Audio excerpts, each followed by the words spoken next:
And what's going on, everybody? Happy Saturday and welcome to the Whoa. Pattison Ave Phanatics show. I am your host, James Squirza, filling in for Tom Kelly once again this week. With me, as always, is the group of companions on this Saturday afternoon, Saturday morning, rather. Joey Marks, what's going on, dude? Man, you want to talk about tech issues? Here we go. Welcome to Pattison Ave Phanatics, and good morning, Philadelphia. Damon Celine. Good morning. Good morning. Big Mike, welcome to the show, my brother. I was going to say, thank you there, guys. Go ahead, James. We have a special guest on our show today, Mr. Big Mike Lorio. What's going on, brother? Yes, Mike Lorio is in the house. What's going on, guys? See, James, you had me on your screen. That's why you almost said it, Sunday morning. I understand, but luckily I ain't got that hemorrhoid with me this morning, Bernard. I'm happy. So thank you guys for having me on this morning. Yeah, no problem, man. Well, Mike, now that this is your second time on the show, you know that now you're an official member of the Pattison Ave Phanatics. Like that's how it works. Give me a t-shirt. Give me a t-shirt. That's how it works. You're not a roadie anymore. Like there's some roadies now. You're not a roadie anymore. Absolutely. No, that's the definitely a fact. We got a lot to get to on this. Is Mike allowed to go off the rails? I'm sorry, Is Mike allowed to go off the rails? Yeah. Have you seen PM and AM?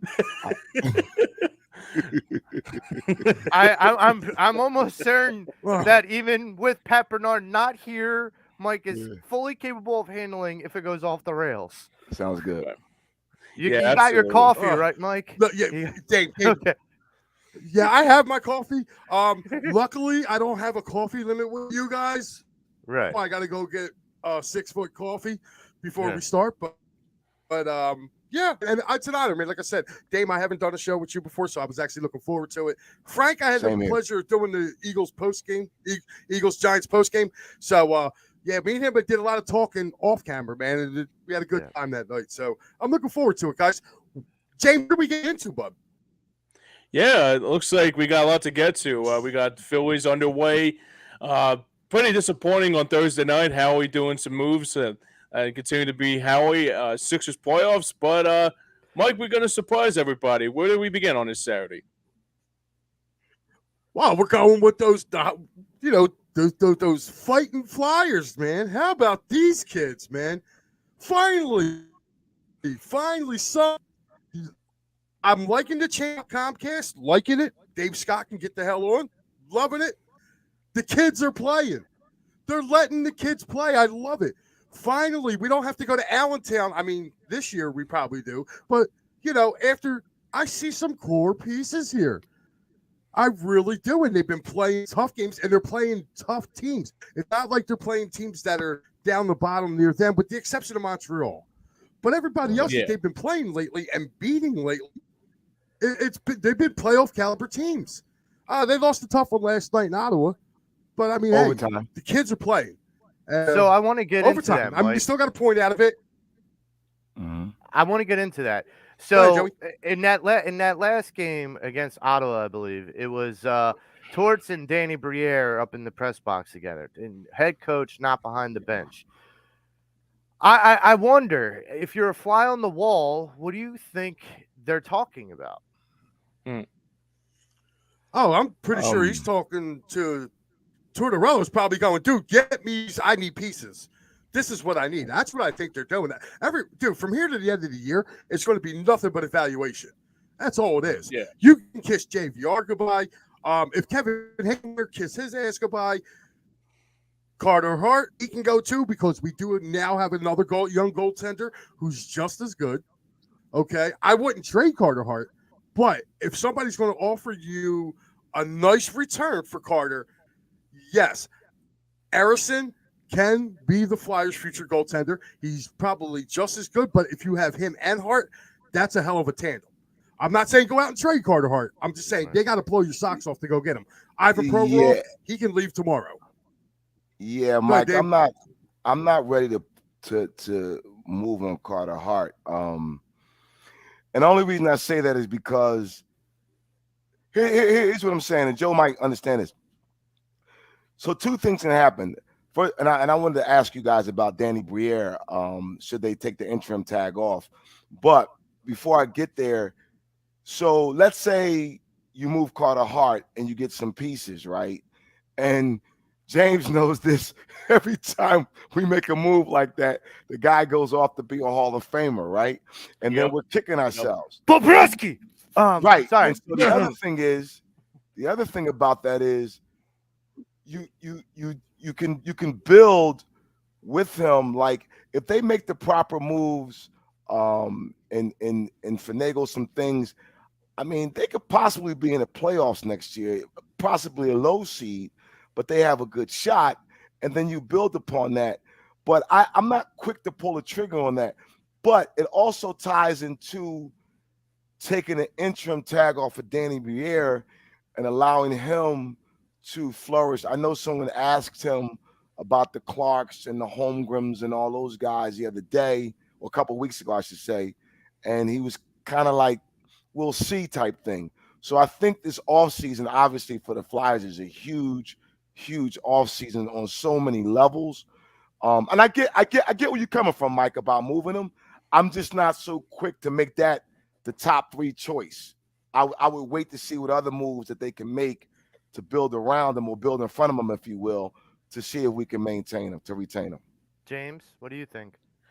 Yeah, I mean that's a good, very valid point there, Dave. I think that's the one thing I look at it too. There's a lot to dissect about what the Flyers really need to do, but the first thing they need to do is get themselves a top scorer. You know, they haven't had that since Danny Briere. Probably the last time we're talking like 15 years ago. You know, like the one thing I say to myself is me and my dad talked about this hundreds of times. Like go out and get yourself an Ovechkin, McDavid, either a Crosby. Like even like if it's like, or even like my favorite player of all time is Mike Modano. Same thing. But the one thing that the Flyers really need to do this offseason is make a splash move like the Phillies did with Bryce Harper and now Trey Turner. And same thing with Howie when he did with A.J. Brown, and the Sixers when they brought in James Harden.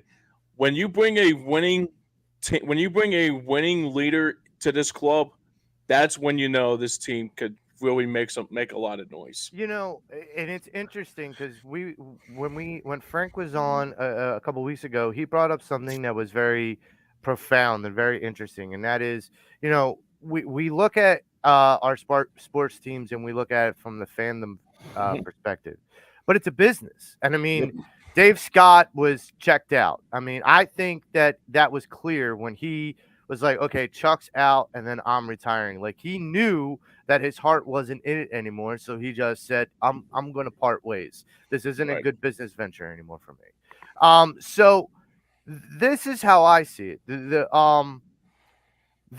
I agree that it's a valuation, but I also think that I look at it with Torts and Danny Briere, that Torts is kind of going to be maybe the mouthpiece for Danny, in the sense that he's going to be like, look, this is what I need, but we need to know what we have. And because, you know, with what Mike's saying, Carter Hart, it's hard to get rid of a young goaltender because, like Damon said, we've been burned before.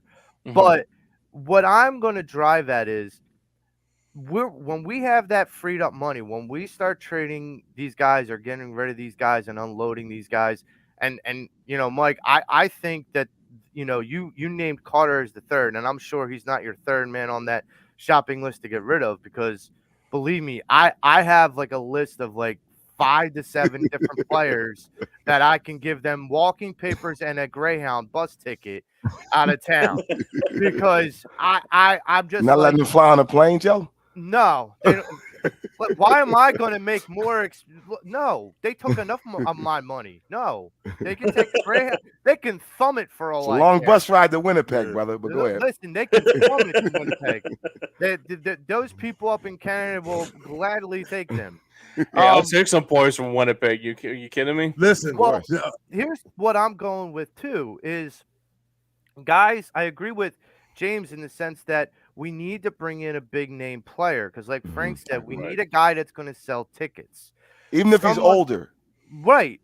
Even a guy like Tarasenko, even a guy like Patrick Kane, even a guy like, someone that can bring in and take some leadership, but also give some knowledge. I go back to the Chris Pronger era. Chris Yep. Pronger was towards the end of his career. No one thought, okay, this guy is going to be the stud that he was like 5 or 6 years ago. No, but he solidified that defense because of his presence, because of his leadership. And I'll never forget him taking the puck and saying, at the end of the game, like, no, you're not getting it back. Like, like Yeah, he it was was against playing. it was Ben Eager, Yeah, former he's Flyers playing. prospect too. Not going He more. was playing mind games with the opponent. And that's not something you can always train a young player to do. That's something you have to teach a young player to do. Yeah. One of the things that I wanted to get to is something that Mike brought up, and I want to get Mike's more in-depth perspective on this. So there is a core. However, especially at the last game and pretty much this whole season up to this point, the Flyers have been playing with a little bit of a edge. They've been fighting and fighting and fighting. And you got that part right, that they're the fighting Flyers. They feel like they're trying to go harken back in time to the Broad Street Bullies era. My question to you guys is, can that type of gameplay work in this NHL? Mike, I'll start with you. No. And I'm going to piggyback on something you said real quick, Joey. As far as like I said that I would trade Carter Hart, but it has to be a very, very good offer. No, I know. No, we got you. We got you. I think they. I think they need. If I'm looking at it, I think the Flyers need to build that defense in front of them, because the defense in front of him has failed him a lot this year. Yeah. I mean, And last Cam year, York Mike. and Tony DeAngelo can only be. And last, yeah, I don't want to see Justin Braun in a Flyers uniform ever again. I was jumping doing backflips for joy when we traded him a year ago.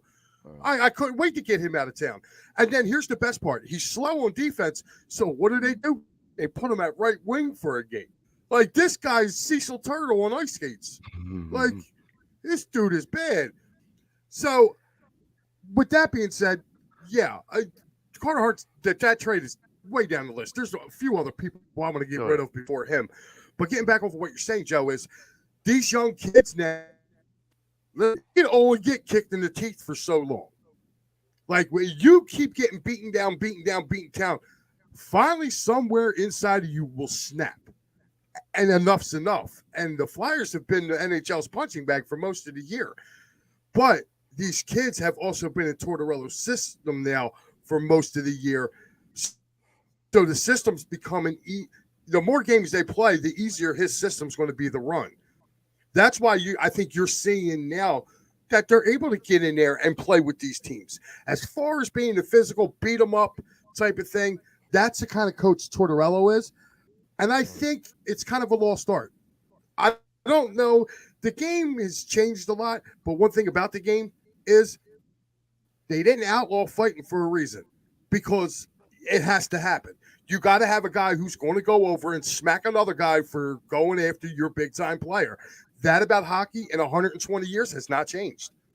There's always going to be somebody there to protect your star player. I know this might come as a shock to everyone here, but I was that guy, like, when I played hockey. Like, I was the guy that started the fights, ended the fights. My fighting record in my hockey career was 22-4. So there you go. And before we go any further, Joey, like to drop the gloves. If anybody else wants to drop the gloves and wants to have some compensation, check out David Archeri Esquire. And David Archeri Esquire is the one place to go for Cherry Firm, workers' compensation, motor vehicle accidents, personal injury, or criminal law. Give him a call at 610-565-0300 and tell him that the boys over at Pattison Ave and EOP sent you. Yeah, and that's a great segue. Believe me. The idea that this so, like, James, let me ask you the same question, because you're the Flyers guy on this squad, and for what I gotta ask, you weren't around during the Broad Street Bullies, but I know that your dad has like enlightened you about things. Yeah. So let me ask you: do you think that this style of play has any merits in this league? Like, do you think can give the Flyers any advantage going forward with growth on this team? Uh, well, going back to when my dad was younger, the Flyers were probably like, I mean, the one thing I would say about the 74-75 team, it was great to know that they won two back-to-back Stanley Cups now. But usually I can probably go further than that because I was around the time maybe 2010 was probably the best time to be a Flyers fan because like I was literally at the game that they won in the shootout when Brian Boucher made that save to Mm, send them into the postseason. And I mm. said to myself, I said to one fan, he was probably drunk out of his mind. I said, "Dude, we're gonna be back here when we're gonna win a Stanley Cup on Broad," and he gave me the biggest high five ever. But all joking aside, what the Flyers really need to do to bring back that Broad Street bowling mentality, like I said, I think the one thing that the Flyers really need to do is get themselves a real good defenseman, like you said there, Matt. I'm sorry, Mike. I'm sorry. It's usually half the time. I think the Flyers, what they need to do is, and Joe Sullivan's checking in. 2010 was an excellent, exciting run. Yes, it was, no question about it. The Flyers need to do is to get that defenseman out there. Is John Klingberg? If he's a free agent out there, I would love to get Klingberg out Dude, there. he's on my. I was about to ask you. He signed a 1-year deal last year Mm-hmm. as a free agent. So I Yeah, with Anaheim, and Anaheim didn't go anywhere. yeah. I mean, he bet on himself. Like, would that be one of your first choices? You go out there, and there's also Patrick Bergeron, excuse me, Patrice Bergeron. Bergeron. Yeah. Patrice Bergeron, excuse me, and Matt Dumba. But those are guys you need to bring in a little older, but they would set the tone, mature, experienced, and then you can also always find um, somebody in the draft or and I don't know about their quote unquote minor league system, if you will, like if they have an up and coming guy up in there, but those guys, couple guys like that, I think they ought to look at. It's Yeah, interesting because we talk about defense and we talk about the Phantoms, and I remember having plenty of conversations with James maybe a couple years back when Hextall was still running the show, and yep. you had Hag and Sandheim, and you had a couple of these Gosh. guys that were in the minors, and I said, man, they have like a plethora of young defensive talent. I'm looking forward to this. And then it was like the way they executed transitioning them into the Flyers roster was just piss poor. It was just amateur hour. And the idea that, I agree with James. And listen, for all that are listening and watching, Mhm. James is like the Flyer whisperer or the free agent hockey whisperer because James also called Rustalainen before the Flyers signed him. So if James is saying Klingberg, book it. Klingberg might be in orange and black next season. But fellas, let's move on to your Philadelphia Phillies. And oh no, we lost the season opener. Should we all be worried? I don't think so. But what was your concern level at about Aaron Nola's performance? Dame, I'll start with you. Um, as you know, I'm a fan of Aaron's. Someone brought it up on another show this week, and it made me think. It's weird, and as I'm at the time, I was listening to the game because I was on my way home from work, and I'm listening to the game, and it seems like with a big lead, he tightens up, and then he gives up the 3-run bomb. Game is tied, and all of a sudden he decides to start throwing strikes. And I don't know if it's a mental thing with him, and I've seen it time and time again, where it's like, dude, not just him, but a lot of pitchers, but we're specifically talking about Aaron right now. As I'm watching or listening to a game, I cringe when a pitcher tries to nibble, particularly with a big lead like that. And it always bites him in the rear, Joe. Yeah. And it's like you have a lead, just put it out there.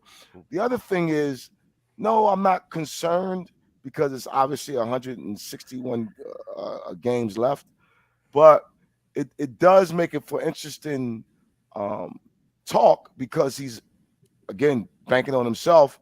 He's a free agent, and it just makes you if fast forwards you to all-star break, pre trade deadline, depending on where we are, depending on where they are in negotiations, and what can you get for Aaron Nola. So all those things start swirling around your head when you see that. But no, I mean, I think Aaron still has it. He has great stuff. I just wish when he gets a lead like that, and then you could say DeGrom. I mean, they hit the DeGrom. He gets knocked out the game, of course. But it makes you wonder, like, why the pitchers, particularly him, begin to nibble instead of, and it could be first game. It could be they weren't stretched out enough from spring training. It could be a ton of things. But it's just always interesting that we get a big lead and he somehow finds a way to blow it. Mike, what do you think?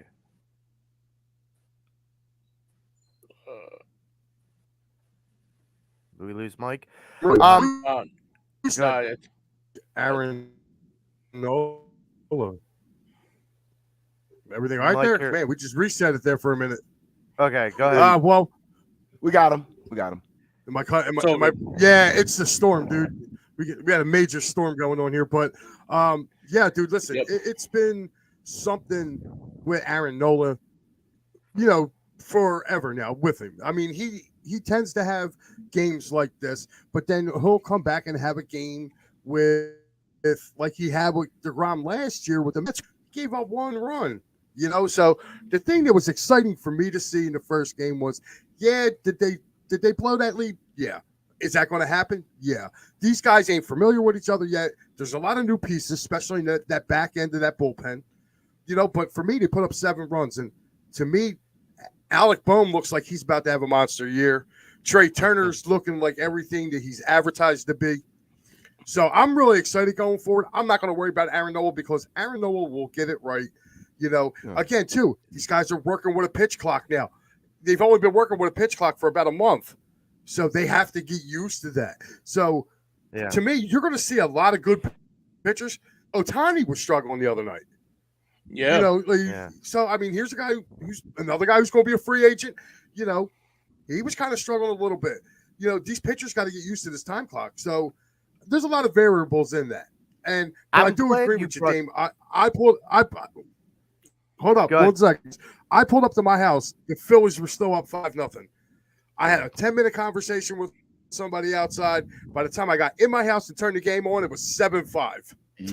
It's like, what happened? Yeah, Mike, by the time I got out of my car, it was 9-5. It was crazy. I mean, so this is something that Mike brings up that I find is an interesting little dilemma. If Aaron struggles, like I said this in previous shows, Aaron always has one good season, one bad season, one good season, one bad season. Last year was a good season, no. So in hindsight, with the pattern, this could be a bad season. Now, that being said, who would you rather have, Ohtani or Nola? James, I'll throw it to you. If you had a choice, and let's take money off the table. I know money's always an object, but in baseball, it's not. We've seen that time and time again. Look at the Mets. Look at the Padres. The Phillies are proving it, but they're proving it with success, unlike the Mets. You have a choice, Ohtani or Nola. Who do you pick? Well, let me get on with my what my reaction was about last I guess it was Thursday night between the Phillies and Rangers. Ricky Patalco basically said it perfectly too. And what's going on, Daniel Barbie from Sports Highlights? Yo, what's going on? Anyways, it was just a disappointing game. I mean, everything about that. I mean, the 5-0 lead was sweet. Don't get me wrong, but it was just a little bit disappointing just to see how Aaron Nola imploded like that in the 4th inning. I mean, you can't be able to do that for 161 more games, and that's just something that is probably the typical Aaron Nola. Like you said, Joey. Like one year he's won, has a good year, and then another year he doesn't have a good year. But to your point about who would I rather have than like Nola or Otani, no question, it's Shohei Otani. You can't, you can't, you can't even like. I mean, there's not even an argument. I mean, if Otani was available, I would bring in Otani. Honestly, this is why I feel the way that I do about Nola, and not that I want the Phillies or Nola to fail, but just imagine if Nola has a bad season, and then the Phillies don't succeed to their expectations. The owner wants clearly by the Turner signing and all the other signings wants to succeed. So bringing a guy like Otani, and I get that Otani's been linked to the Yankees and the Dodgers and the Red Sox. I get it, but the Phillies, in my mind, with some of the moves and some of the aggressive rostering that they have done, I honestly think they put themselves in position with those teams as top tier teams in this league. So I'm not sleeping on Otani not being a Philly. I'm not sleeping on that prospect whatsoever because we all said it. I believe we all said it throughout last season, and it came to fruition this offseason where we said all we want is Trey Turner. That's all we want. So if that conversation starts to occur more and more with Noah's performances throughout the season, that all we want is Shohei Otani, it might come to fruition. So I want to go back to the game on Thursday. My only thing with that. Go ahead, Mike. Yeah, just want to piggyback off what you're saying. I don't think, even I understand what you mean with Nola, but getting Otani here, you're going to have to give up a lot of your good young prospects to bring him here, and I'm not ready to give up a guy like Painter or the other kid, Abel. I'm not willing to give them up for Otani. He's a free when agent, you right? can get him 6 months later. Yeah, he's a free agent. Yeah, he's a free agent at the end of the year. So yeah, but what I'm saying, I'm not trading for him. They're not willing to do Aaron Nola straight up for him at the trade deadline. Then no, I'm not trading for him when I can just get him 6 months later because they're going to want talent. Like we already traded him Logan O'Hoppe, for. So I mean, I'm not doing that. No, I think we're all on. If you're talking about just signing Joe, then I'm a totally agree with you. But just signing. I think to piggyback off of what Joe said, I think it's a long shot to get him. However, I do believe we're going to be in the conversation. I do believe Dombrowski is going to make a phone call, right? I believe that will happen, as to quote unquote, as they say, Joe, inquire, right? To see now, maybe not so much a trade, to Mike's point, particularly, and that will go a couple of ways. You got to factor in, and we're fast forwarding like a lot, accelerating, right? Yeah. But depends on where the Phillies are during that time in the standings, depending on what California, will be in the standings. But I agree with you that the Yankees are no longer the lone star as far as acquiring these type of players. Hey man, I'll throw it out there. Don't be surprised if the Braves throw their hat in the ringer. Yeah. And because he's a unique player, and there's going to be a lot of teams, if not already, looking at that. But I think that going back to Nola, and you know how teams say we're going to wait to the end of the year to negotiate, which I think is hogwash. I think teams get a feel of what's going on as far as negotiations, and if it boils down to this: A, where we are in the standings as the Phillies, and B, where Nola is in his pitching. Yeah. And that will determine a lot during the trade deadline for him. So that's going to be something to watch. So I'm going to fast forward to today's game. We have the Rangers game 2. We have Wheeler versus Eovaldi. Wheeler's the guy who I felt like should have been game one, should have been opening day starter, just because I feel like he has a little bit more juice than Nola. I feel like he is very calculated as a pitcher. I think, like Dame said it earlier, is I feel like Nola just tries to rely too much on his power or what he feels like is his skill set, not trying to outthink or play mind games and be out done by a batter. Wheeler goes about things very businesslike. He's like, okay, I'm going to outthink you. So I want to get you guys take on the game today, Wheeler versus Evaldi, game 2 of the Rangers. Is this a bounce back game for the Phillies, James? Uh, yeah, I would say that. I think that's the one thing I'd take out of it. I think what the Phillies need to do is get a better effort than they had on Thursday night. Basically, uh, just play with like the way they played like for like before Aaron Nola imploded. I think that's what the Phillies need to do before Wheeler needs to have a really good outing out today. That's the one thing I'll take out of it. That's the biggest key I take out of it. So I'm not entirely sure if you play like a disappointing game again today, then you got to probably say it's a little bit concerning. Mike? I think we lost Mike. Okay. So I think he's coming I'm back trying to in. I'm trying to get him back on. Storm's going through everywhere. So Yeah, storm passing through. I so want to piggyback off of that real quick. So let's go back to what you said about Wheeler starting the first game, Joe. I'm wondering, this is just my mind just flying off, if that was kind of like a can't find a word that I want, but a kind gesture to Nola, to letting them know you're still our guy, because this is like his 6th year in a row starting yeah. home openers. Hasn't been So- done since Robin Roberts, I believe. Oh no, I'm Okay. sorry, Steve Carlton's. I'm Steve sorry. Carlton, right. So it's almost like you're still our guy. We know what Wheeler is. We know what Nola is. I mean, we got a good 1-2, 1A, 1A, however you want to say it. But I think that was kind of like a kind gesture. And I think Wheeler was okay with it, right? I think he's comfortable in his skin in terms of what he is as a pitcher.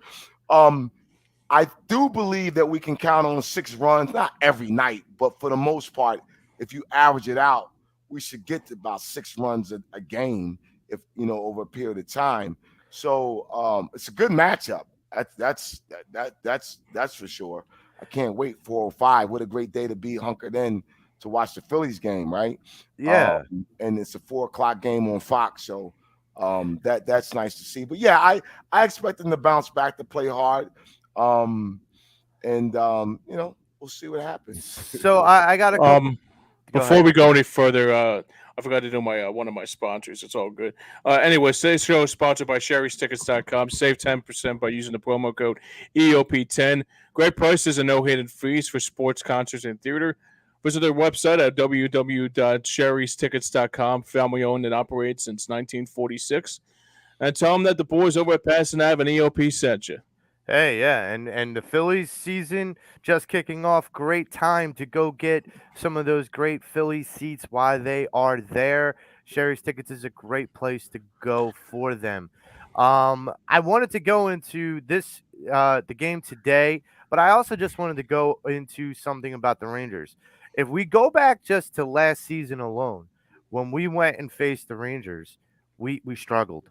We did? And I don't even remember we played Texas last year, did we? I could have sworn we did with We played them four games last year. We lost all 4. Oh, that's right. That's right. Thank you. Thank you, Mike. So, we struggled with them mightily last year, and for me it's a matter of this might be just a team that has our number. And that's not to say that should be fearful, because we only play them like one series out of the year. So I'm not worried about it. What I would go and say is this. For the Phillies, and I kind of go back to another trend from last year. The Phillies came out and they started smashing the ball. And offensively, we knew that that's what this team was built for. Smash the ball, bash the bell. That was last year's adage, moniker. So keep in mind, that's what we thought was going to happen throughout the season. And then we went into an offensive lull, and everybody hit panic mode. And then Joe Girardi gets dumped on his ass. So here's the thing that I see it. The Phillies have the bullets in the gun to go and get 6 or 7 runs any given day they want. They know that. The rules play better in their favor than most teams. Even though both teams play with the same set of rules, the roster that we have is much better for those rules set than most other teams. I'm not all that worried about this team because I still feel like this is a 92 win team. I honestly think that this team can get to win the division. I honestly think that this team is going to, like I said earlier, it's going to be one of those teams that the league is going to have to take notice that they are a perennial team again. There's no ignoring that. And the cavalry's coming. And before we move on, I really wanted to get an opinion from Mike about and maybe Damon because about the Reese Hoskins injury. And what do you think? And do you think he's played his last games as a Philly? Good Mike, I'll question. start with you. No, I don't think this game is a Philly. I don't. I think they'll find a way to bring him back. He's an intricate part. Yes, I know his defense is lackluster, but I really do believe and Derek Hall, they can make up for the offensive production for the loss of Reese Hoskins. Okay, you're also getting power out of your shortstop, which you did not get a year ago. Okay, I mean Trey Turner's probably going to hit more home runs than Stott and Porter did combined. So there's going to be production there. It's just going to have to be spread. And Joe, I just want to piggyback. I'm sorry, this storm has been knocking me on and off, and I'm hardwired in, believe it or not. So I don't know what the heck is going on, but something you were saying about Nola with the opening day thing. Joe Sullivan brought up a good point. He said it's more of a seniority thing with him. Yeah, with him, I was kind of feel like he's the Phillies' best pitcher. He's not. Zach Wheeler is their ace, and I'll tell you what. If you get a chance to see this kid Painter, I was blessed to see him pitch up in Reading last year. Went to one Reading game, and it just so happens he pitched. That kid is electric. When he come back and play, the Phillies are going to be 4 strong. They're going to be 4 strong. They're going to be able to go with anybody, and I'm not sold on the winning the division. I'm not, because they took some hits in the offseason. The Mets just lost their closer who saved 50 games for them. Who's going to save those games? And I'm not sold on Verlander and Scherzer. Scherzer had too many points on and off the IR. Same thing. Like, I'm not saying Verlander. Verlander's been pretty decent. Like, he won the AL Cy Young, but he's getting up there in age. And I'm not sold on Quintana coming in as their third best pitcher. You saw what the Phillies did to him in the postseason. So this is the Phillies' division to win. I should say to lose. I think they're going to be okay. But between Turner, Alec Boehm and Derek Hall, the offensive production from Reese, that can be spread out between those 3 guys. And you really get a defensive upgrade at first with Derek Hall. Yeah. I kind of, that's what I was kind of alluding to. What Mike was saying about, it was more seniority. That's the word I wanted to use for Nola. It was more like a seniority type thing, and also a kind gesture at the same time. But as far as Reese is in a unique situation because, I mean, he was up for free agency, and we talked about this, Joe and James, a few weeks ago before the season started, that could possibly trade him during the deadline, depending on where they were with negotiations. I do see him coming back, obviously, depending on his ACL recovery, which I think he's going to get healed at 100%. The defense is always going to be in question. We get that, but Reese, one thing I like about him, um, he can hit bombs. We know that, and he looks for his pitches. So I see him maybe coming back again on a 1 year deal, um, and taking it from there. But I do agree with Mike. We have a few pieces that can cover for him, and the Phillies is going to be an interesting ride this year. It's going to be different than last year, but it's going to be engaging, of course. So I'm excited to see how this all plays out. But yeah, I expect him back next year just because of the injury and him. He can hit homers. James, what do you think? Yeah, I think I agree with Damon said on that part. I think that what the Phillies need to do, especially if they want to make it back to the World Series, is that they have to get that defense. The pitching is the top priority. I think the bullpen was a little bit iffy. Still, kind of like Yeah. I kind of worry about. And I think we lost Mike again. Um, I don't know why it continues to that happen, but like I said, there is a storm going through. Like he said. But anyway, what the Phillies need to do, especially, is that they have to basically have to nurse that Reese Hoskins injury somehow in some way. So, I mean, maybe when Harper comes back, maybe can give him a little bit of a spark, but just that the Brogdon and Soto thing on. I mean, Soto hasn't played a lot in the spring training, so I got to give him a little bit of a slide. But for Brogdon, it's hit or miss with him too. To kind of chime in with the bullpen, and then I'll get into Reese. I agree with Mike, and we all, me and you, especially James, we get Mhm. very concerned about this bullpen. We've been that way Yeah, for the last 3 They seasons. added depth yeah, though, Joe. They Yeah, added a lot no, of depth. that I can't deny. That I really kind of can't deny, and it's quality depth. It's not Yeah, like yeah. the guys that we brought Not like slop familiar. depth.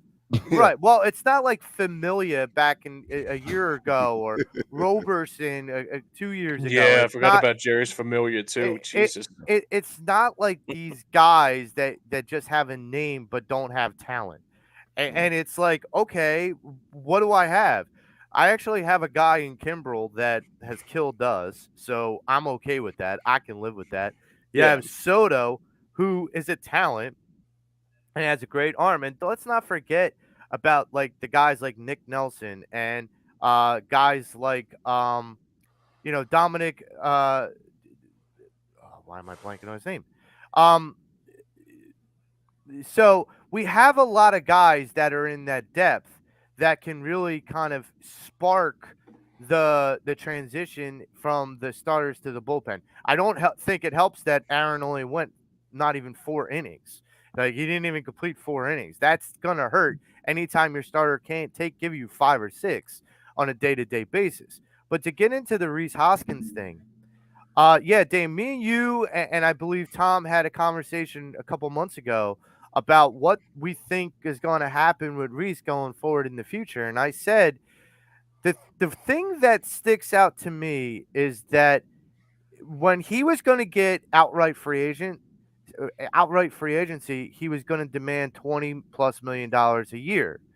Mhm. Well, with this circumstance, with this injury, and how much he loves this city, it's kind of a Brandon Graham thing to me.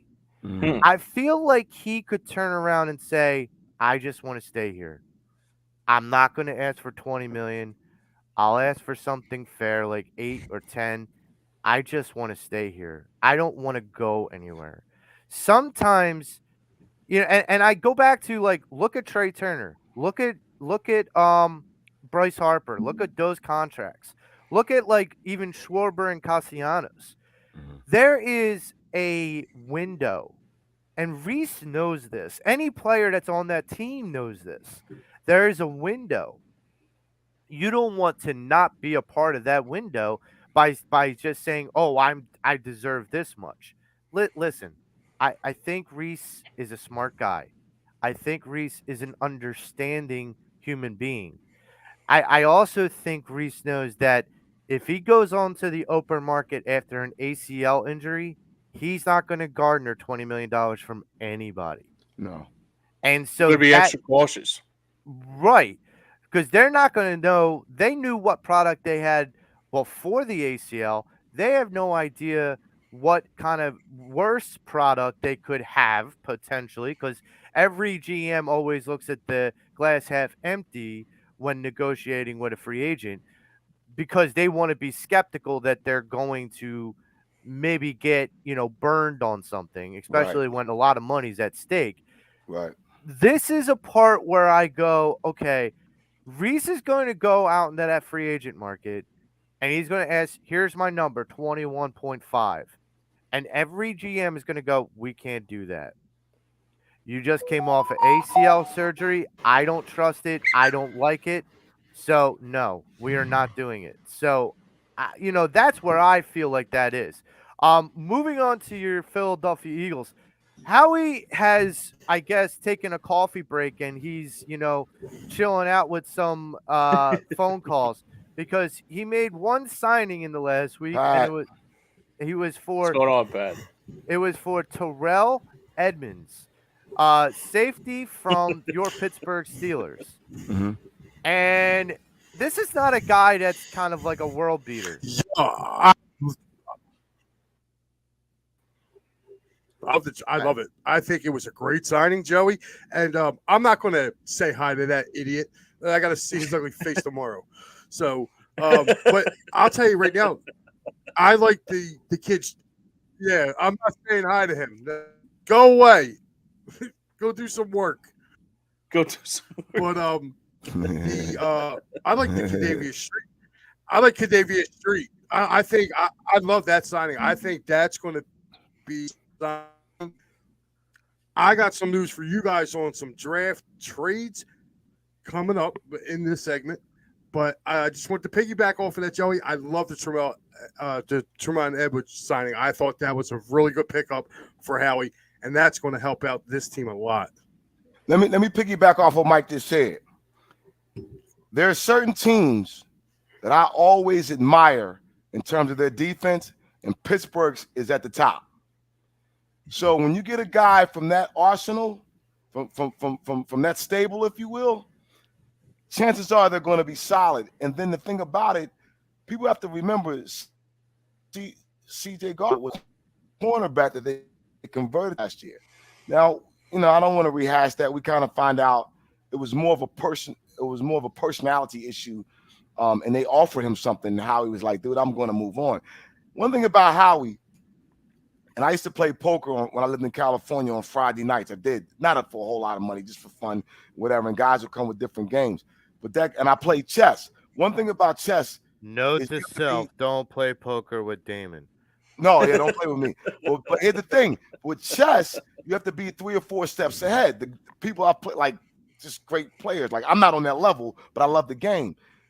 Howie's always 2 or 3 steps ahead, no matter what. The guy is it's amazing. So he's looking at the board going, you want to play games? I'm going to get this guy from Pittsburgh who no one's watching, who no one's talking about, right? He brings him in, and then what happens is these guys fall right into the formula and like, yo, I want to step in, I want to be great. And then to Mike's point about Street coming from the Saints, that's a good defense. That's a real good defense. If you go back, we got Hargrave from the Steelers, right? And so those 2 signings, I think, are kind of under the radar, even though we're talking about it. And he's not done. He's not done. Like my brother-in-law and I were talking about this the other day, and I can't wait for April the 24th or the 25th, 29th, whatever it is, the draft. And it's like, you don't know what he's going to do, but he's going to do something spectacular, like the wheels are turning. So those 2 pickups are going to be huge for us, man. I think in the long run. Well, yeah, Mike, definitely. You piqued my interest. Well, I know we still have storm coming through, but Mike, you piqued my interest. Dude,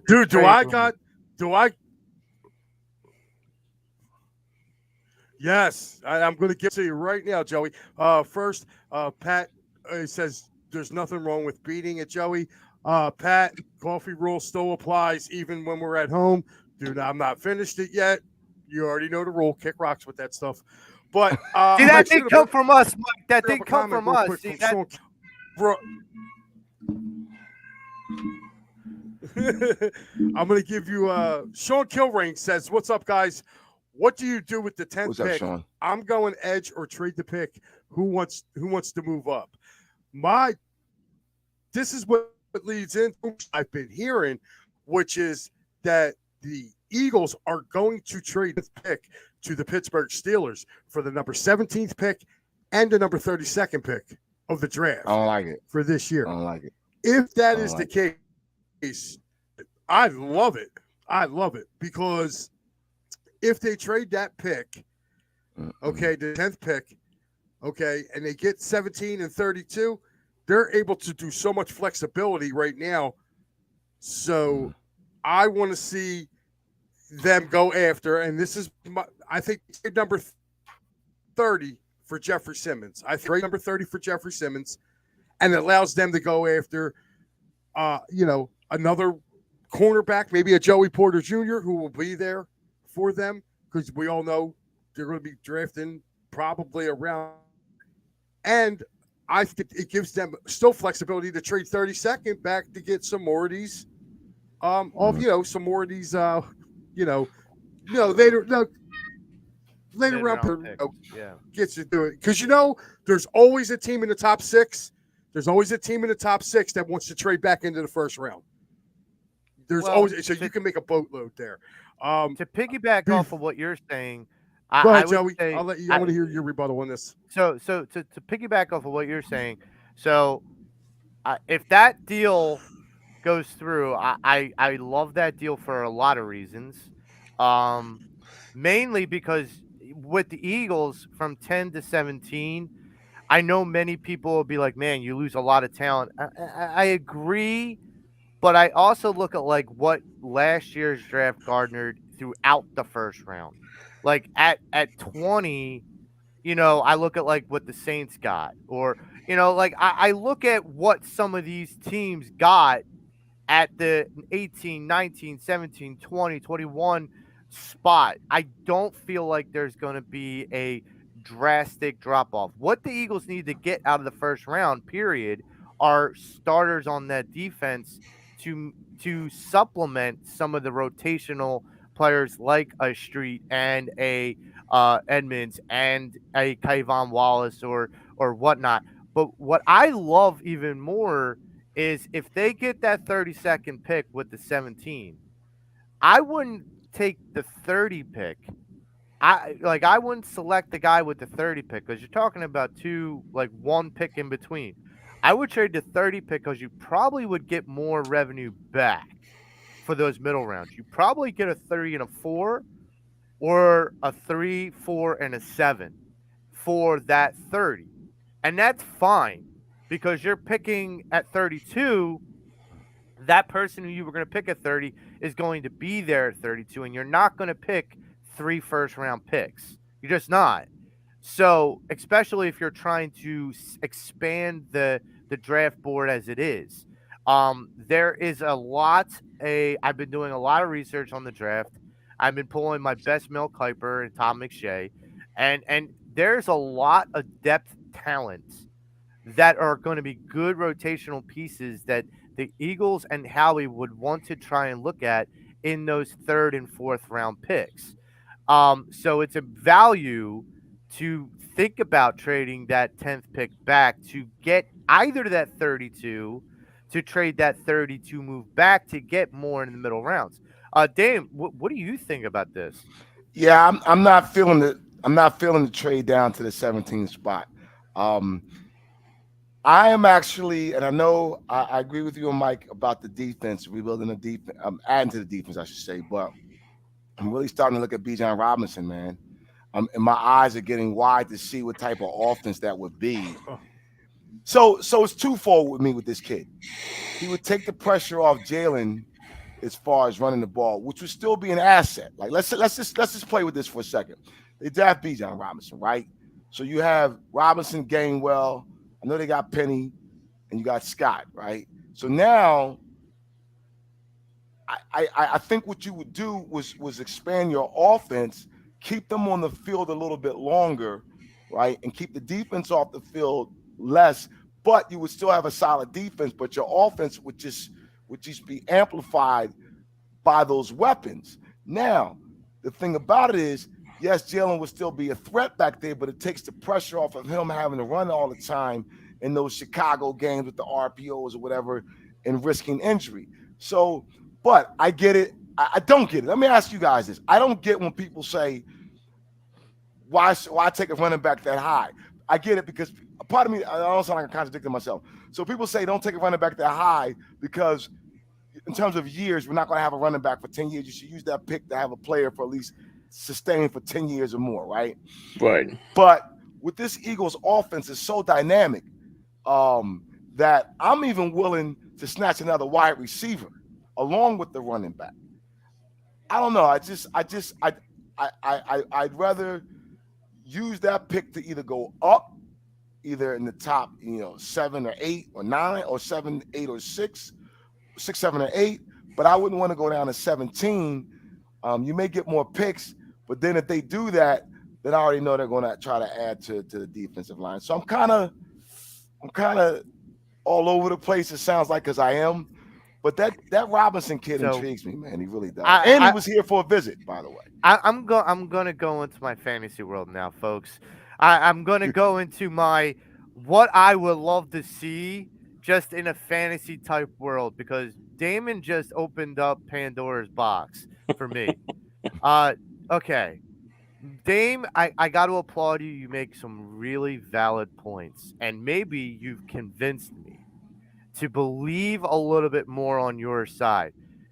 Okay, so let's break down what Damon said. The Deshaun Robinson drafting. What would that do? Okay, everyone's gonna complain. You don't draft a running back that high. Disagree, because I feel like that is a misnomer. I feel like if a first round draft pick gets you a 4 years with a 5th-year option, and usually the shelf life on any running back, as Miles Sanders would know now, is about 4 or 5 years, then why not just spend that one contract, that rookie contract, and get as much out of that beast for 4 or 5 seasons as you possibly can, regardless of Howie's missed on first round picks before, and getting a running back that could be a stud in Deshaun Robinson could be really good. And I think that is a really decent point, that if you have a defense that's still trying to learn how to play together and play in a new scheme, keeping them off the field, not to say that they're bad, and that's the reason why you're keeping them off the field, but guarding them by giving Jalen, he's already got a passing game with AJ and Devontae. He's already got a versatile running game with his own ability. And then you add a Deshaun Robinson, you add a stout running game. Now I'm going to go into my fantasy. I'm not going to add another receiver per se, Damon. Okay. Tom Kelly, if you're listening, you're going to want to peek your ears in. I'm going to go to the Notre Dame Fighting Irish, and I'm going to get baby Gronk to pair with Dallas Goedert. Wow. And I am going to make that front so dynamic that who is he going to throw to if he has 2 tight ends in the middle of the field and 2 dynamic pass receivers on the edge, where you're going to, and then you add him along with Deshaun Robinson. Good luck.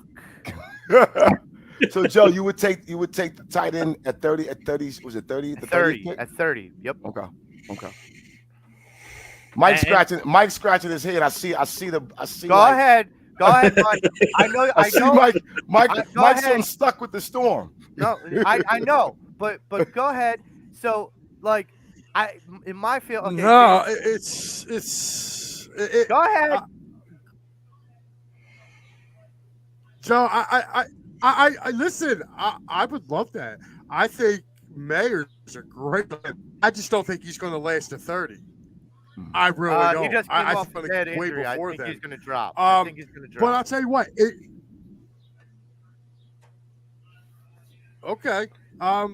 We disagree there. But I'll tell you what. If the Eagles cannot get Bijan Robinson, if he does end up going somewhere, I definitely I agree with you as far as taking a running back.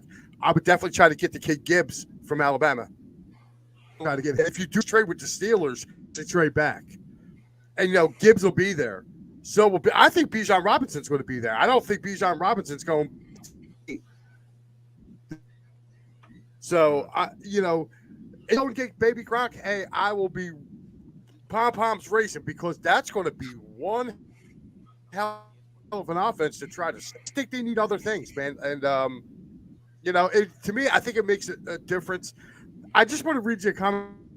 Our boy Matty B was like, let me piggy all this. Reality is a scary thing, but it's reality. Making excuses for this GM, he has failed so far this offseason. Oh, Matty B. Come on, man. So he thinks Howie has failed. Matty B. Who wants it first? Matty will die. He will die on that. I thought we were over this, Mike. I thought we were done. I'll tell you what. I think Matty's going for that sword.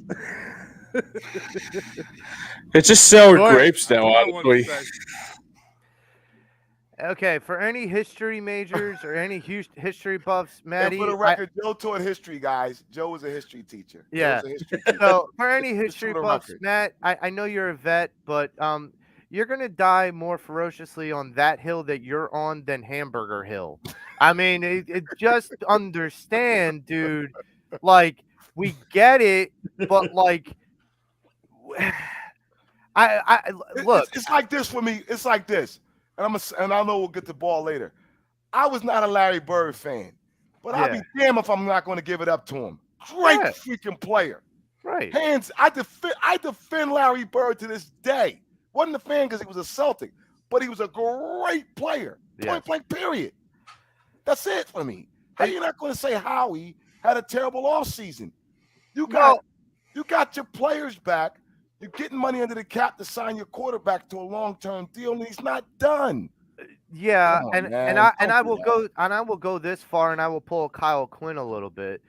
That there's an idea that this GM has done something that no other past GM has done for the Philadelphia Eagles and get a Super Bowl championship. There's also the idea that this GM has brought this team to 2 Super Bowls in the last 8 years. That's not a small feat if you look around the league. Right, 6 years. It's not a small feat by any means. The only other GM that's doing a better job is the Kansas City GM. I'll do one better, Joe. No, let me do one better. And not to cut you off, because we talked about this. He had the foresight to see that the quarterback that preceded the one we have now was disrupting that locker room. He had the foresight to see that. He went around, talked to some people within the locker room, said, let me go solve this right now. And it wasn't pretty. No, everyone questioned it. Everyone was like, what are you doing? Why are you doing this? Now we understand why. It's like my dad. My dad would punish me by making me do my multiplication tables. God rest his soul. I love him. Yeah. And I appreciate him for that. Right. Because it prepared me for the man that I am today. So sometimes you have to foresee some things, and this is what this guy does, man. And I will add into that because, like, think about what GMs would not do. Like when Jay Cutler was with the Bears, think about what GMs would not do. They would not take a big, huge cap hit like the Eagles did and Howie did, right? Getting rid of Carson Wentz. But this is the talent that Howie is. This is the type of GM that Howie is. So listen up, Matt, is that he cut the cancer out of that locker room, knowing that if that would have backfired on him, he would have lost his job. Howie gambled and won. He played Texas Hold'em with Carson Wentz in the whole league, and he won. And listen, I understand that he's got an issue with Howie because of some of the other things that I had an issue with Howie with, drafting and all this other stuff. I'm sorry.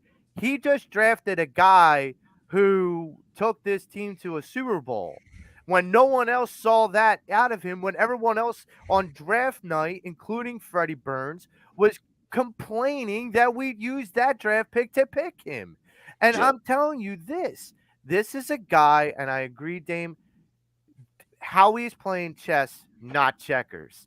Joe, real quick to what you said. Check this out. Not only does he move Carson to the Colts, correct me, fellas, if I'm wrong, that first round pick got us A.J. Brown. Oh, Yep. yes. Oh, So yes. he struck twice. Oh, To get rid of him, send him to the Colts, beats them with the first round pick. They were losing because of Carson. Thank you very much, Carson.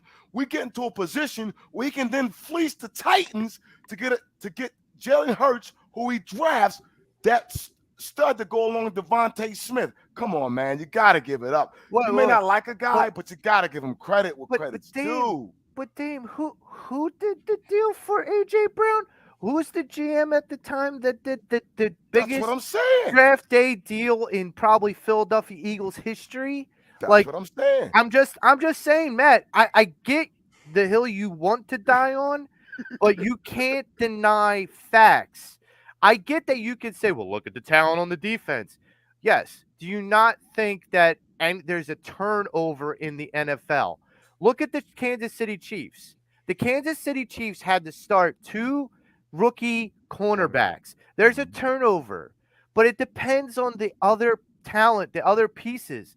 And any GM can really do is give the coach and the team the pieces. It's up to the players on the field to execute. If we look at like the players on the field that didn't execute, Howie Roseman didn't hold in the Super Bowl. Bradbury did. By the way, Joe, the 10th pick, didn't he swindle that from the Saints? Yes. Oh, okay. I'm just saying. Saying. Yes. What team that goes to the Super Bowl has 2 first-round picks, let alone ones in the top 10? I can't recall that, man. Well, I mean, I can't. Here's where Maddie's going to go. Okay, you want to talk about trading draft picks? What about when we got the guy who's the DN that we traded the 4th round pick for? What about trading the pick away for C.J. Gardner-Johnson, who just walked out? Both those guys walked out the door, and we lost the draft pick. Okay, Matt, you want to go that route, but look at the equity that we got back for the picks that we had gotten from teams. Let me pick it back up about what you said about the C.J. Gardner-Johnson thing. Let me be perfectly clear about this. If you brought back Bradbury and you brought back Slay, the majority of it, we're not going to bring back C.J. Gardner-Johnson even if you desperately tried. It'll be like you'll be way over the cap. I mean, it's bad enough that I don't know what it's just a running gag anymore. What he's trying to convince us with. I mean, I'm sorry to say it, but it's the truth. I mean, it feels like it's just like. Look, awesome. I respect. That's awesome. I respect Maddie because he But he states his own opinion, but the opinion is wrong. No, I get it, but he's standing on his own convictions, and I respect that. But your convictions don't have basis of fact behind it. Yeah. I mean, not as much as the basis of my opinion and how that stands on fact, because, I mean, look, I'm not saying he's wrong, and I'm not saying I'm right. But what I am saying is you can't deny the success that Howie's had. You don't have to like the guy. Give him credit. You don't have to like him. We're not asking you to we're not asking you to sip cognac with him. No. Cigar with them. But you gotta give credit where credit's due. You just have to.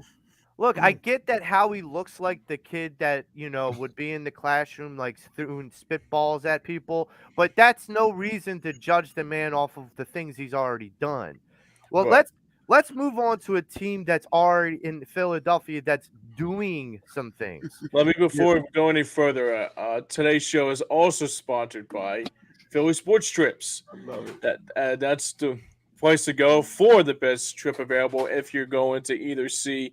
There's a lot of games on the screen here. You got the ultimate bus trip to Yankee Stadium this week, followed by the draft to Kansas City and the next month. Actually, it's literally the next month. Actually, we're in April already. Hard to believe. Actually, it's going to be in the next couple weeks for Kansas City. Plus, they got a Denver trip with the Union on May 13th and the 16th. Ultimate Denver trip the same week, and then a trip to London for the Union on May 24th through the 30th across the pond. You can't ask for it better than that. Visit our website at www.phillysportstrips.com and tell them that the boys over at Pattison Ave EOP sent you. Let me just chime in a little bit about Philly sports trips. I've gone before I lost my sight. My last now, I lost my sight about a little over a year ago, and the last thing that I saw when I had any sight was going to a Philly sports trips. I'm not making this up for a promo. I'm telling you the God honest truth. The last thing that I saw was going to a Philly sports trips with Al and Joe and Fred and everybody from EOP. Right. And we went to Yankee Stadium. I never been to Yankee Stadium. I preferred the old Yankee Stadium over the new, but I still went and I enjoyed myself. Vince is such a great guy. The company does such great things. Believe me, if you want to go to a Phillies away game, it is the place to go, and he will treat you like royalty. It's And like you what will, Frank Costanza would say, the place to be. yes. But speaking of the place to be, the Wells Fargo Center has been bumping, Yes, it and has. we are Yeah, closing that's right this in. year. Well, we're closing in on the end of the NBA season, and we're getting to that promised land of the playoffs. So now conversations get very serious. Conversations get very uh con- contested about where you stand with what this team can do. Right. My first question to you guys with the Sixers is, are you worried about the road games, the road losses they just occurred? They had talented teams they had to go against. They had a proving ground, and they did not do well with that proving ground. Does that give you any means of concern? Dame, I will throw it to you. No, it doesn't, because one, I said this while I was watching. They lost to the Warriors, Phoenix, and Denver. Tough matches. I know Joe dropped 46 on the Warriors with no Harden. I know he had an okay game against Phoenix and didn't play against Denver. I think it caught up to them as humans. Time zones. I know it may sound like excuses, and that's fine. The other thing is they were in those games. Let's go back to the Denver game, right? Their third string brought them back. And if the referee, you guys know how I feel about refs and umpires, would have caught. Was it Tony Brothers? Was the brothers? The brother to the brother, city of brotherly love. We all know that. They missed the call when I forget the Nuggets player that was out of bounds. But they missed. Oh, it was Green. It was Green. He was out of bounds. They missed the call, but that third string almost pulled it off.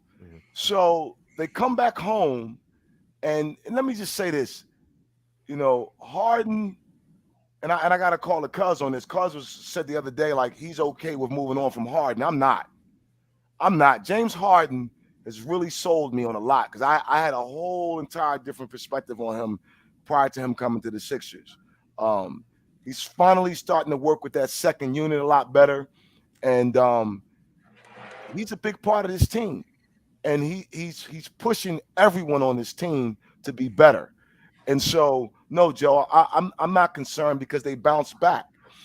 Here's what I just wrote this down. I know people go, well, we have to have a 7 to 8 man rotation for the playoffs, and I disagree. I believe Melton, Reed, Niang, House Jr., McDaniels, and Shake in and out are going to get minutes, significant minutes. That kid McDaniels, man, what he did last night, blocking those shots. He's got a nice little jump shot. He's smooth. It's a great pickup by Daryl Morey and Elton Brand. You know who he reminds me a lot of with his gameplay? Rashawn Holmes. I like Back that. when Mm, Rashawn Holmes mm. was here. I An like that. athletic stretch four Yeah. that plays ferocious defense. Mike, if you are still there, what do you think? What do you think? What is your concern level? What are you at DEFCON 1?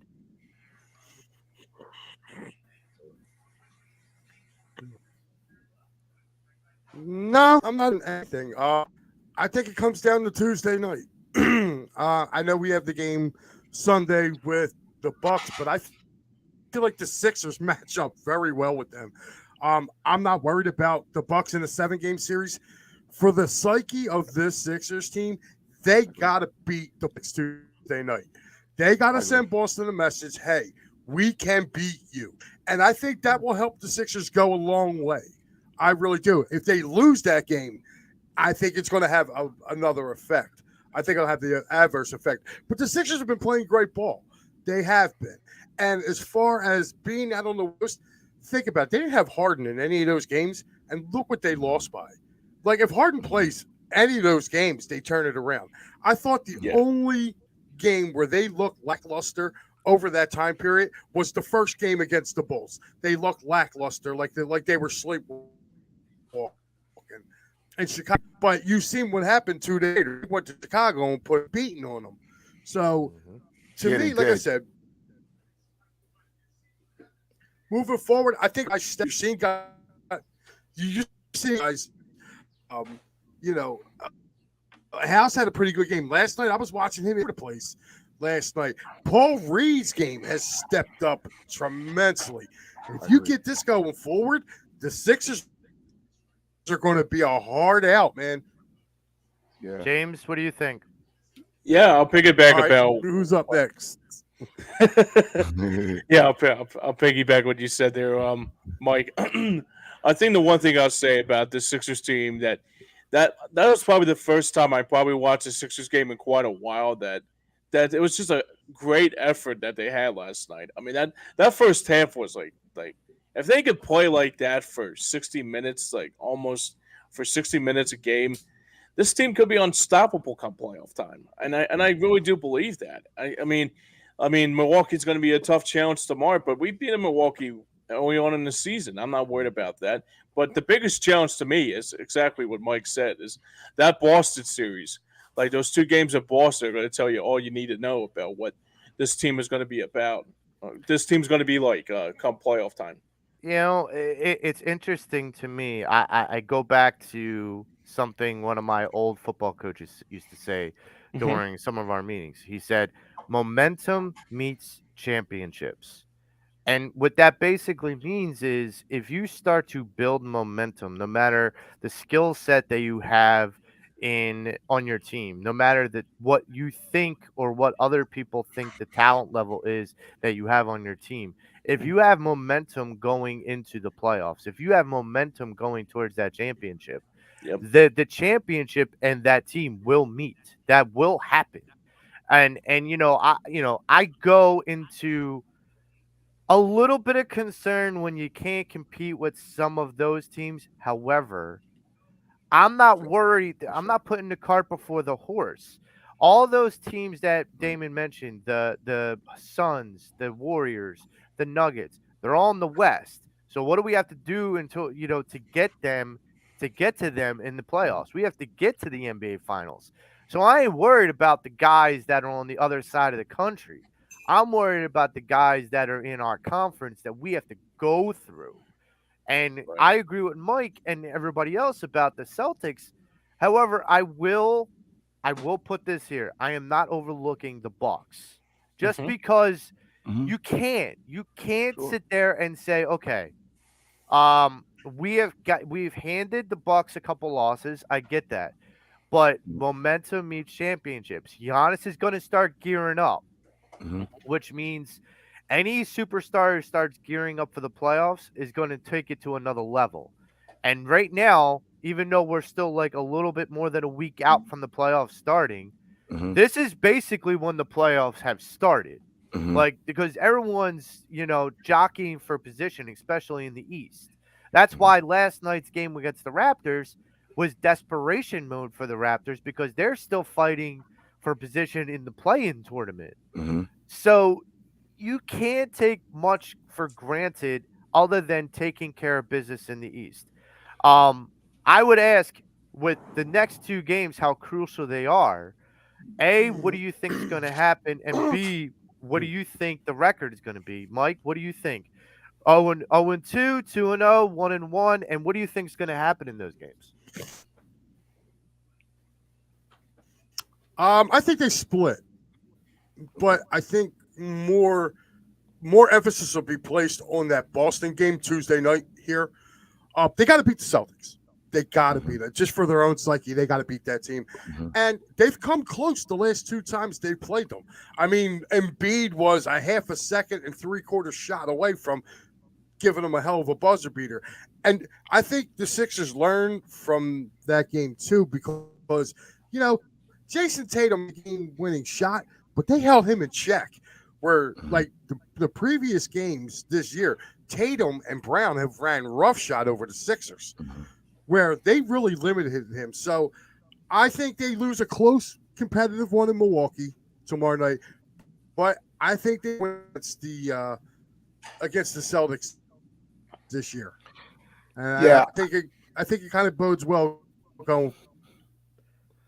I kind of look at tomorrow night's game is going to be interesting against the Bucks because they just got shellacked by the Celtics by 41 points, and Giannis still dropped 39 or whatever he had. But so I'm kind of 50-50 on that game. But to Mike's point, just for the psyche, and to your point, Joe and James as well, they have to beat the Celtics. I think the XO factor in those two Celtics losses, the one up in Boston and the one back here, was that one, Tobias and Maxey neither played well in those games. Tobias is funny. He missed last night's game, and we didn't miss him, but we did, which is a plus. What I mean by that is Melton came in, did his thing, and that we still have a Tobias who, if he's accepted his role, and we know when he needs to, he can step up and get the extra points. I believe that Maxey is going to be the X factor against the Celtics. The reason I say that is he's that extra gear that we talk about, Joe. I think if I recall when they played him before, he was still coming off the bench. He might have started the last game we played him at home when Tatum hits the jumper, the game-winning shot. But when I looked at the box, watching the game and looking at the box score, he could have done a little bit more. And I don't mean to put the pressure on him like that, but he's the guy. And I do, because his defense has gotten better. We know he's not going to stop a Jaylen Brown. But I think that if he can give us that extra gear against Boston, it puts the pressure on them. We know Boston cannot stop Joe. We know that James is savvy and James is going to do what he has to do. And they really have to really punch Boston in the mouth on Tuesday. What Boston did to Milwaukee, we have to do to Boston. Not necessarily beat them by 41, but get that lead and let them know we're going to roll with you guys. That's the message for me. Don't make it close when they're on our home court. And it also depends on who Boston decides to play, because after that it's like 4 games left or whatever the number may be. Yeah. And I don't care. People say, well, Tatum didn't play. No matter what, you have to beat them just to get that stink off you. And I would expect, and I'm hoping Maxey's going to step up to help us get over the hump. So, Dame, I have two questions for you. Number one, so what did you and Joe talk about last weekend when you were on the show? I know you had to take the meeting. I understand. Yeah. My question is, does he still feel strongly about getting the MVP and beating Jokic, even though I love the political statement that Embiid put out about Jokic? Sure. He's like, I like the guy. I think he's great. I still think I'm better. Kind of like, okay, I'm glad. Like, I'm glad you still have the confidence to believe in what you do. Right. So that's number one. Number two, give us a prediction. You're good at these, so I enjoy these. For your Bucks game, give us a Joel Embiid points prediction. He's got to get back. And Mark Jackson said it last night. Even though he deferred and we got it, it was great. But we need Joe getting back to his 30. It was only 2 games. Last night he had 25. The night before 25 or whatever. We need him getting back to 30-something points. I'm looking at tomorrow 35. Um, Okay. and I hear what he's saying. What he's basically saying is he dominated on January 28th. He dominated Jokic on national TV. We saw it. We witnessed it. He dominates him all. But to me, he sealed it. Like this guy can't hang with me. Okay, so mentally he's way past him, and he's a different person in terms of where he is in his play right now with this team, trying to really get them past the second round and beyond. So with that said, I think that he goes out tomorrow, plays well. He helps make the statement on Tuesday, play well. I believe that Doc will shut him down a game or two. Mhm. Um, may not play against Atlanta, and I'm okay with that to get him rest. And the other good thing about it, Joe, is that because of the play-in, they get a week off before they even start Yep. their first round of the playoffs. So for me and for him and for the team, for us, it's about him staying healthy. I think that's his sole focus. I think that's his sole. But in addition to remaining healthy, to make a statement that we're going to be the team to beat come this year's playoffs.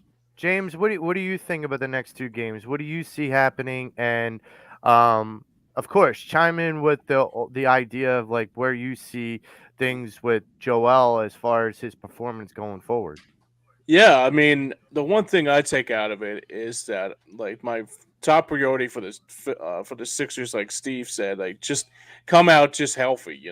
Basically like come out like with healthy arms and also get ready for the post. I mean, that's the thing I take out of it. I just want this team to play with a lot of intensity. I mean, the last couple games that showed me a lot.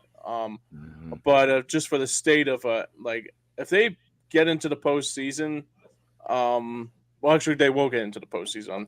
Let me correct myself. What the Sixers need to do, especially, is keep that train rolling into the postseason. Like I mean, I won't even care if Jokic wins the MVP. I mean, if he wins it, I mean, it's just another. I think the reason why I just win the MVP of the NBA Finals. That's what I'll look at. Go to the NBA Finals and parade down Broad Street. That's the top priority to me. Like go past the second round, get to the third round, and get maybe to the NBA Finals. So that's what matters to me. So my takeaway is this: for the next two games, I expect the Sixers to go 2-0. Mhm. And I will add to that even more. I feel like they're both statement games Yeah, because I I agree, think Joe. Definitely. this Sixers team going into this playoff needs to let the league, even more specifically the Eastern Conference, know we ain't to be trifled with. I love it. And if Yeah. they have to make the mentality very clear. Not like you need some sort of clue to figure out if the Sixers are serious or not. Not that you need to like determine it by like looking deep into their souls. No, no, no. You need to be able to see by the tempo, by the mentality, by the attitude, by the shot selection, by Mhm, the strategy, and that comes from Doc mhm. in which they take into these next two games because that's going to be the top barometer. Yeah. The look, you have an opportunity here if you're the Sixers. Yep. You're close to the playoffs. You're facing in back-to-back games the two got teams that are above you Right. that you're possibly going to either meet in the Eastern Conference Finals or in the second round. Mhm, So keep in mind, this is a two-game series where you need to smack mhm, people in the mouth and say, now, everybody underneath us in the Eastern Conference, look what we did to them. You mhm, come into our house, you come play us. We are not to be trifled with. And Hmm. I feel like that mentality will flourish into the playoffs. I honestly think with Joel, I think he will get MVP just Me too. because I don't think it's going to be like how they did things with Jokic. I think it's going to be like, yeah, okay, we're going to give it to him because I think there is this I guess, begrudgment to the Sixers and to Joel Embiid from the NBA that they're going to give it to him because of the stats. They're going to give it to him because of the performance. They're going to give it to him because he earned it. But they're going to begrudgingly give it to him because they still feel like he represents something they don't want the league to identify with, which is rebuilding, which is having and understand something. This guy has put this team on his back Yes, he for has. years. Yes, he has. And he's been put into a situation by past Hall of Famers, by analysts, by being identified as a weak or soft player. I'm sorry. You play with a broken face. You play with a bad thumb on your shooting hand. You play the way that he's played in the last couple years. I'm sorry. This guy has been and will be your MVP for this season. And I will add one more to that, James. This is a year of trophy collection for Joel Embiid. I love it. Joel better have that money for an extra room in the house because I there's love a it. lot of hardware coming. I love And it.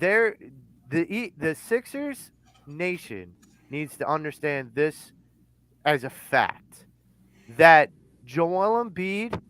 I agree with you, Dame, that Doc's going to shut him down for a game or two towards the Mhm. end.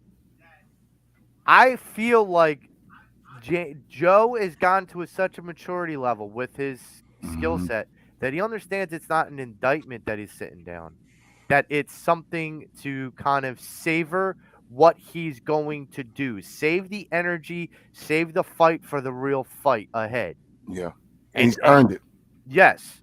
So, yeah, I love the way this is going. I just wanted to shoot to Mike if he's still with us. Mike, where's your takeaway? Has your opinion changed about Joel Embiid as far as how you feel? I know you feel like he's a talented player, but has your opinion changed at all?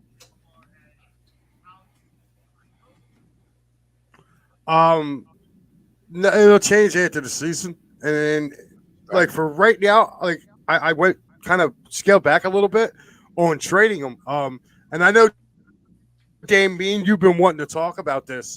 Just, Yeah. I explained the last time I was on here with you guys. I explained I was pushing that narrative because I felt like the Sixers weren't doing enough around him I got you. to get him to a championship. Now he's been playing out of his mind, but if they get a second round exit again this year, like Joel may want to leave on his own. Like it won't even Sixers trying to trade him. He may want out.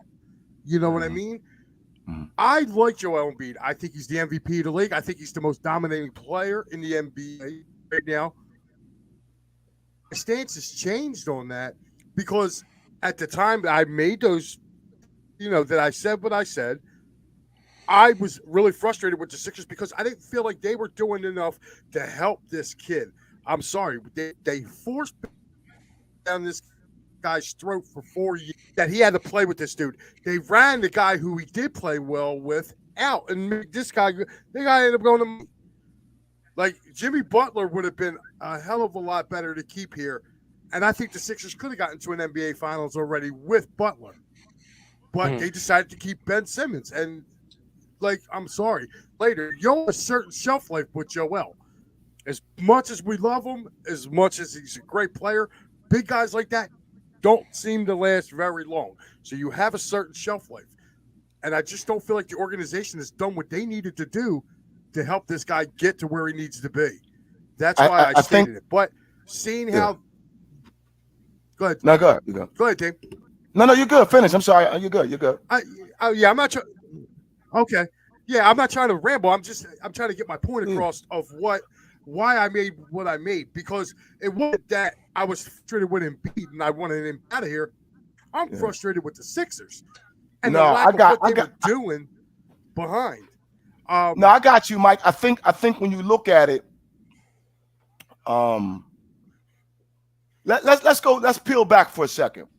So Joe, we had a guy that, and I said this to my buddy Bernard, like yo, I'm gonna live and die with Ben Simmons. Like and the frustrating thing about Ben Simmons was, and it's sad, like whatever with that guy, but the talent was there, right? The level of talent was there, just chose not to bring it to the forefront, if you will. I think that it made Joe take on more than what he needed to take on, and that's just Joe's mentality. So now let's move forward. They bring in Harden, and I have to admit, when they got Harden last year, I was hoping they would go further, but I knew our bench wasn't as strong in the back of my mind. I tried to convince myself, but I really knew it wasn't. And we know what happened last year. So moving forward, Joe goes, we need a PJ Tucker type. Boom, we get Tucker. Tucker brings a toughness to this team. But I also want to commend Darrell and Elton for bringing in Melton. That guy, man, is such a huge addition to this team, right? Because you can plug him in, Joey, at the 2, the 3, and he's just I know I always say he's from Cali, but he reminds me of a player from North Philly. So to me, you have a guy that this team is tough. You're not going to roll over on them. I know they got down a little bit last night and they had to lead and whatever, but they're tough and they find a way, particularly in the fourth quarter, to do what they have to do to win these games. So moving forward for the playoffs, and I said this to Joe and James earlier and the other guys on the show, this is a playoff built team. This team is literally built for the playoffs. And so to kind of alleviate your frustration, Mike, I think that we're going to see a different outcome because they're built for the playoffs, because they're tough and everyone's accepting their roles. To pick up this kid McDaniels was huge. And I love Thibault, man, but he peaked. He peaked. He wasn't going any further than what he was on this particular team. You bring in this young kid, McDaniel, you can switch him off. You can move him around. He'll give you a bit of the offense, but he gives you that defensive toughness. That only helps Joe, right? Let's go back to Dallas the other night. Joe comes in the game, hits a 3 to tie the game, and hits another 2 to take the lead. They never look back. So now Joe can come in and be, he's not a closer, and he's done it. He's done it. And then with Harden, getting healthy and doing what he does, it's just a unique situation. So I'm looking at it as a whole in its totality.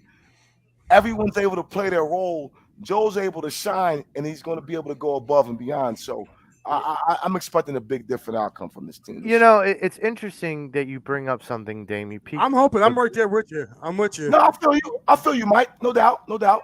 Hey, you piqued my interest by saying piqued, but with Thibault, because I go back to what Mike was talking about with Ben Simmons.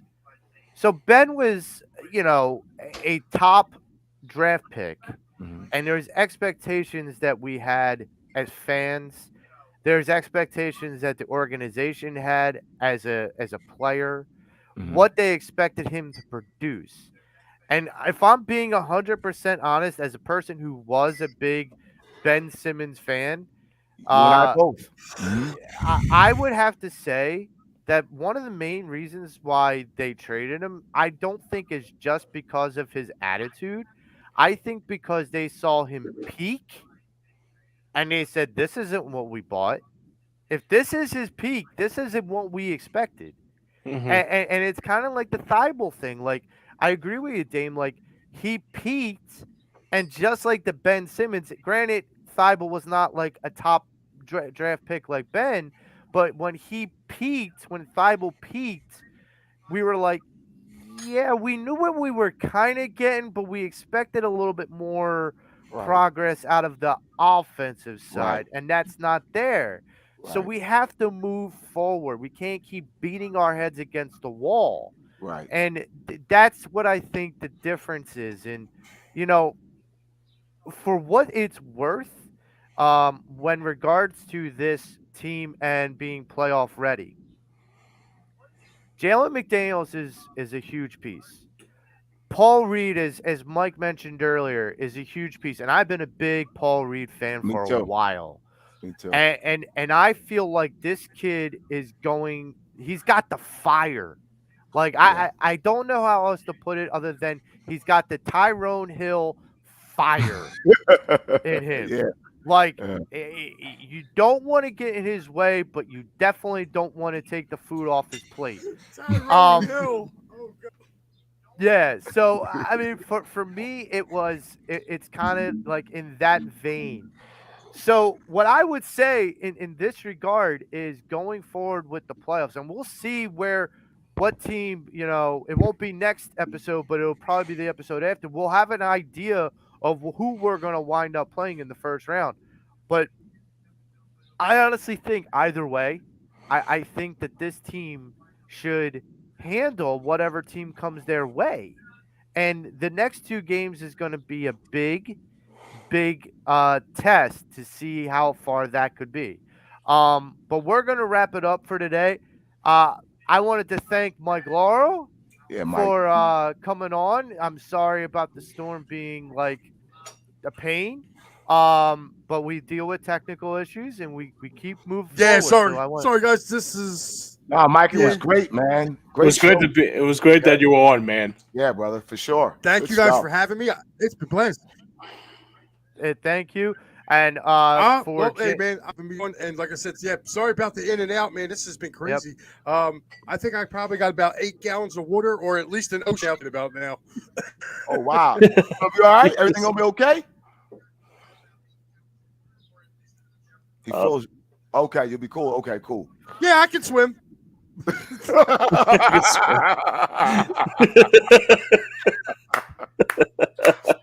So if you're up near where Mike is, you might need a life raft or a life jacket. But for James Scorgia, Damon Leem, Frank Finnegan, Tom Kelly, I'm Joe Marks, and we are the Pattison Ave Phanatics, and we are out. Go. Great show, guys. Later. Later.